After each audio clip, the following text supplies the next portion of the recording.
अफसोसनाक खबर से आपको आगाह करते चलें कि सालियापट के करीब सुगरार में 22 माह पहले 10 मुहर्रम के दिन गुम हुई प्रिया कुमारी का अभी तक पता नहीं चल सका।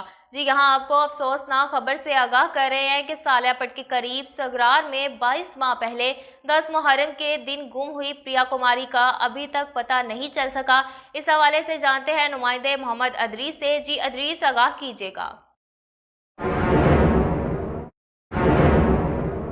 जी आपको अफसोसनाक खबर से आगाह करते चलें कि सालेपट के करीब संगरार में 22 माह पहले 10 मुहर्रम के दिन गुम हुई प्रिया कुमारी का अभी तक पता नहीं चल सका, जिसकी मां का मीडिया से बातचीत करते हुए कहना था कि मेरी एक एक रात रोते हुए गुजरती है। मुझे ये दुख जीने नहीं देता कि प्रिया कैसी होगी, कहाँ होगी।